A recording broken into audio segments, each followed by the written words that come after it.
This is Otter here, and we're back with another Warhammer multiplayer battle. In this case, it's a 4v4 battle, and the reason I'm showing you this battle today is because I think it showcases a super cool concept build that I wanted to try out, a concept team build, and I think it could have been played like a little bit more optimally, but this was our first time trying it, and it was still pretty fun. Just really quickly, go over the army list here. We have on the far side, Vampire Coast being played by a Game Master. He's got pretty heavy artillery setup and front line of halberds. So I see a lot of Vampire Coast players do this. And as his lord, he's taken Luther Harkon. In the back, we have a Greenskins being played by a guy named Asterisk. Like, it's literally just the symbol asterisk, so yeah. And he's got just a whole bunch of Orc Biggins and a couple of Force Goblin Spider Riders, skirmish units in the back, some Black Orcs way in the rear, I guess, kind of close to the artillery, and then a big Arachnarok Spider to give him some mass. Doomdiver catapults in the back. Over here we have a Dwarf player.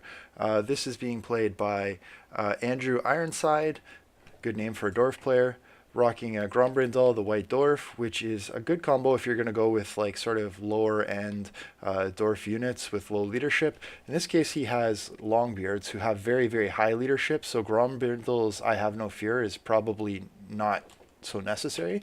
Like, I mean, it gives him unbreakable, right? But he's got 3 units of Slayers which are already unbreakable, and then Longbeards with like 90 leadership. So I think Grombrindal, I mean, you take Grombrindal if you're going to bring, like, you know, regular Dwarf Warriors, Miners with blasting charges, regular Miners, like the low ends of the spectrum, in my opinion.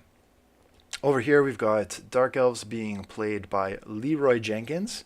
He has a Dreadlord, so nothing too crazy there. No Mage, so I think maybe a bit of a miss, because I always think you're in a better situation with the Mage.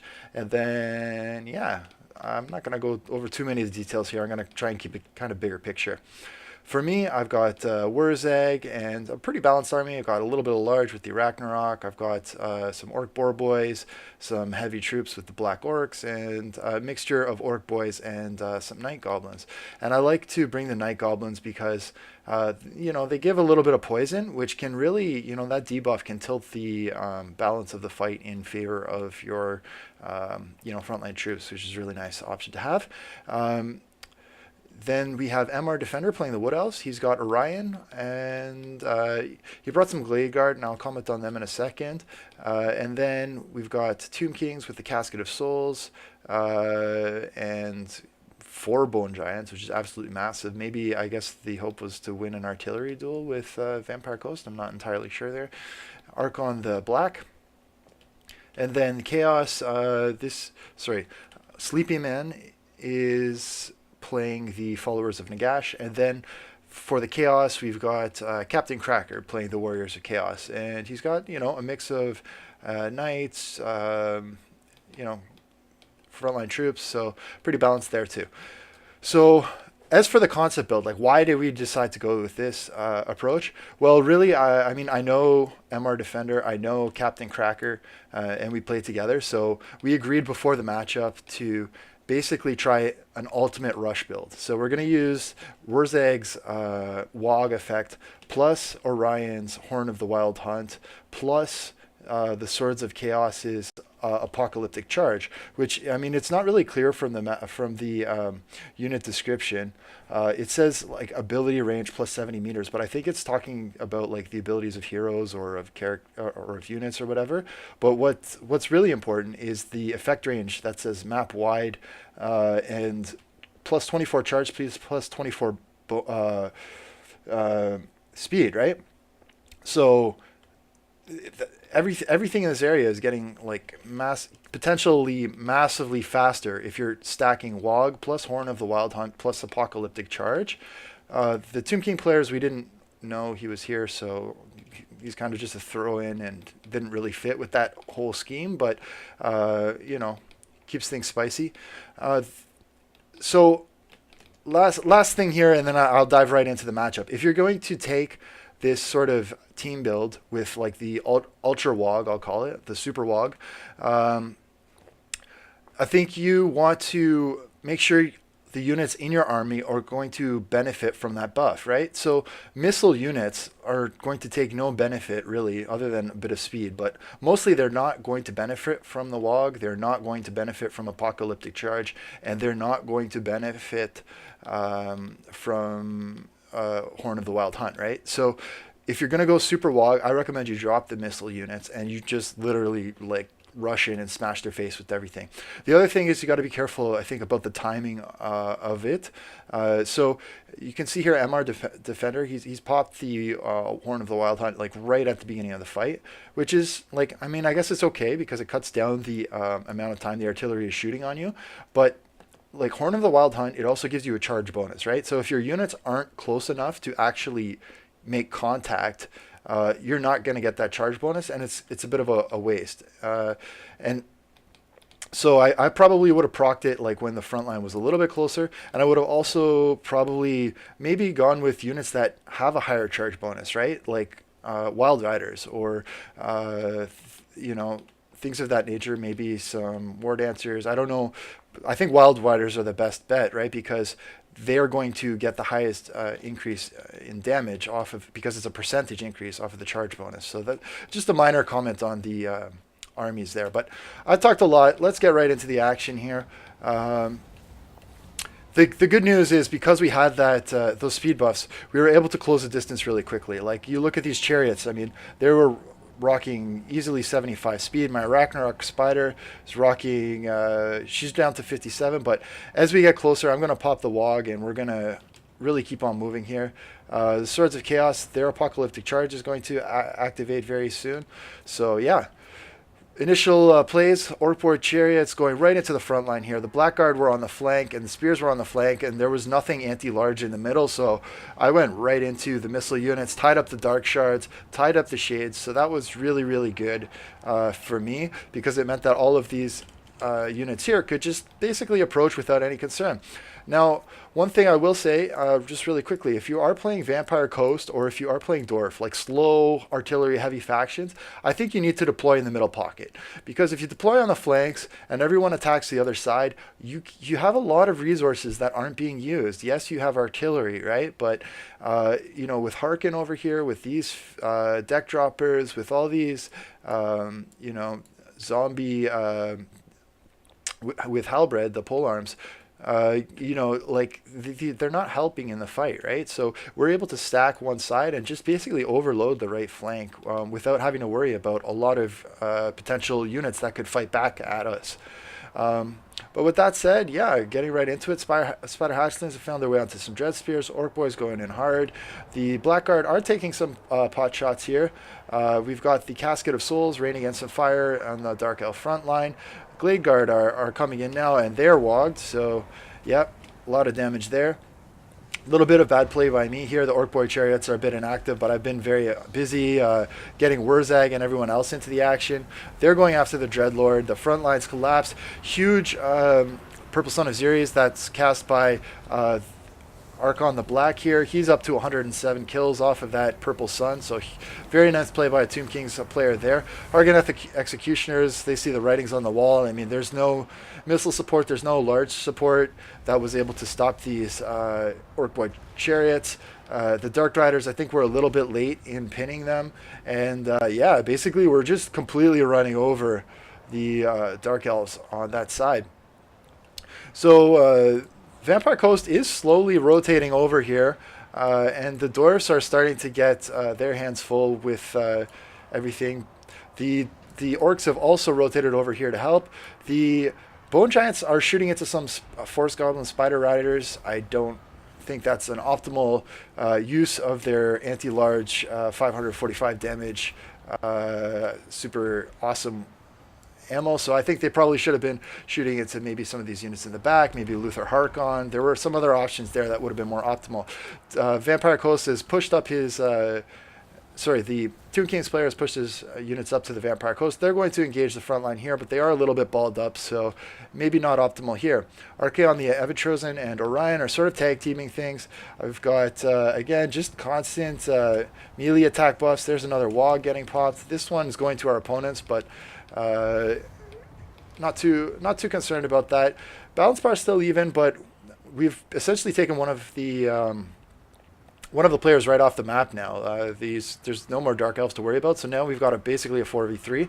Slayers over here are inactive, and I'm going to be rotating around to put some Night Goblins and some poison debuffs onto them. So these guys are best with their hitting heavy large units. They have high weapon strength. They're not going to be optimally used against Orc Boys and Night Goblins, so that's a nice position for me to be in. The cavalry is rotating around here. They're going to start looking for opportunities to get into the back line or rotate through. I do notice that there's a little gap here into the missile units, so I slip it basically with my Orc Borbid chariots. Now that the Slayers are tied up, I don't have to worry about the chariots getting picked. The Spider is free to summon some Spider hatchlings that can go onto the Slayers and just tie them up. Meanwhile, there's a huge pit fight going on.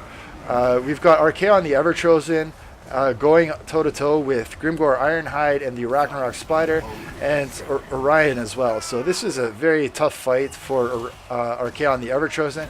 He does have the Slayer of Kings, so he can put out a world of hurt here. But yeah, it's a big battle. The Ragnarok Spider has gotten into the back line, smashing the Thunderers with the support of these Orc Boy chariots. So that's very nice. Luthor Harkon is coming into here to help out now. For most of the fight, he's been sitting up in the air just shooting with his missile damage, and he does have 578 missile damage, but his Terrorgeist does have regen, and I think he's probably going to do more damage if he actually engages in melee combat than if he does sit back and just shoot. I've not play tested that, but he's got 7,968 HP plus he has regen, right? So that is a lot of meat shield that you can use to support your allies and tie things up. So if he went in against the Ragnarok Spotter, maybe if he went back and pressured these Bone Giants, pulled some resources there, that could have maybe helped things out a lot. So the Glade Guard, the Wave Watchers in the background, MR Defenders done a good job of just, making sure that they're safe and active. They've used basically all of their ammo now, so that's really nice. The Morngulls have gotten tied up by the Orc Boar Boys, and with the Slayers out of the picture and us now wrapping up the Dwarfs, things are looking pretty good for us. The Bone Giants have been able to shoot all game unobstructed. They're out of ammo now, but they're all full HP, and if needed, they can do some work. Another big Purple Sun coming in here from Archon the Black. So he's up to 253 kills now. I mean, they are on low tier infantry, and Purple Sun of Xeres costs a shit ton of Winds of Magic. So, I'm not sure if it's worth it for, I don't know, maybe 200 gold or 400 gold that, you get from killing those zombies with polearms, but we'll take it. So yeah, I think battle is pretty much wrapped up here now, so I'm gonna just hit the fast forward button, and we'll watch things wrap up and get to the end screen. But anyways, I think the build was optimized. I mean, definitely not. We could have run the Superwaaaaaaggghhh a little bit better, but I'm happy we got to try it. And I think, it's still completely rolled the Dark Elf player, and definitely this build has a lot of potential, I think, in a 3v3 matchup. So if you do see Orcs plus Wood Elves plus Chaos, you better be thinking, there could be a Superwaaaaggghhh headed your way, so brace yourself and think about strategies probably to I don't know, man. I don't know. You can't really kite it because it's so fast. And yeah, I think you probably have to rely on things like Net of Amantok and shooting because fighting the Waagh would be very difficult too. You might want to counter Waagh it with the Waagh of your own, and they did have an Orc player here, but yeah, a lot to think about in that game. So I'm not going to spend too much time on the end battle screen. I mean, the chariots, I thought they were really fun. They are a big problem for the dwarves to deal with, and when you have the speed buffs and the Waagh and the Horn of the Wild Hunt, I mean, they hit like freaking trucks, so that was nice. Sleeping Man, you saw those huge Purple Sun of Xeres.